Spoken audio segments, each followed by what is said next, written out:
জানাবো বহিষ্কৃত যুবলীগ নেতা সম্রাটের 223 কোটি টাকার অবৈধ সম্পদের খোঁজ পেয়েছে দুদক, যার মধ্যে 219 কোটি টাকা তিনি পাচার করেছেন। দুদক কমিশনার আমিনুল আসলাম জানিয়েছেন, সম্রাটের পাচার করা টাকা ফিরিয়ে আনার চেষ্টা চলছে। তাহিদ সৌরভ জানাচ্ছেন বিস্তারিত। ইসমাইল চৌধুরী সম্রাট যুবলীগের একসময়ের দাপটে নেতা, হয়েছিলেন ঢাকা মহানগর দক্ষিণের সভাপতিও। শুরু থেকে তার বিরুদ্ধে নানা অনিয়মের অভিযোগ ওঠে, তবে বিভিন্নভাবে উপরমহল ম্যানেজ করে টিকেছিলেন তিনি।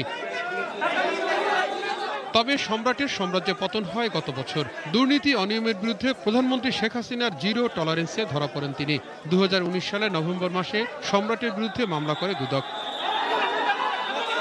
এরপর শুরু হয় তদন্ত। একে একে বের হয়ে আসে সম্রাটের নানা অনিয়মের তথ্য। দুদক জানতে পারে, নামে বেনামে সম্পদ করেছেন সম্রাট। আপন ভাই ফরিদ আহমেদ চৌধুরীর নামে কাকরাইলে ফ্ল্যাট কিনেছেন।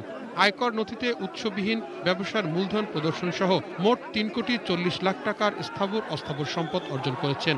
ইসমাইল হোসেন সম্রাট সিঙ্গাপুর এবং মালয়েশিয়ায় 219 কোটি 48 লক্ষ টাকা পাচার করে স্থানান্তর, হস্তান্তর এবং রূপান্তরের মাধ্যমে তথ্য গোপন করেছেন, যা দুর্নীতি দমন কমিশন আইন এবং মানি লন্ডারিং আইনের সংশ্লিষ্ট ধারায় শাস্তিযোগ্য অপরাধ।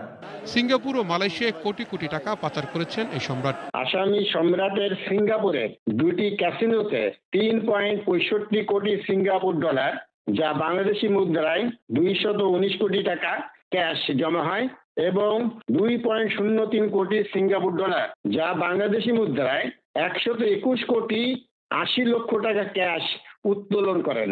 এছাড়া মালয়েশিয়ায় একটি ক্যাসিনোতে তিনি 2,05,000 রিঙ্গিত লেনদেন করেন, যা বাংলাদেশি মুদ্রায় 48,58,500 টাকা।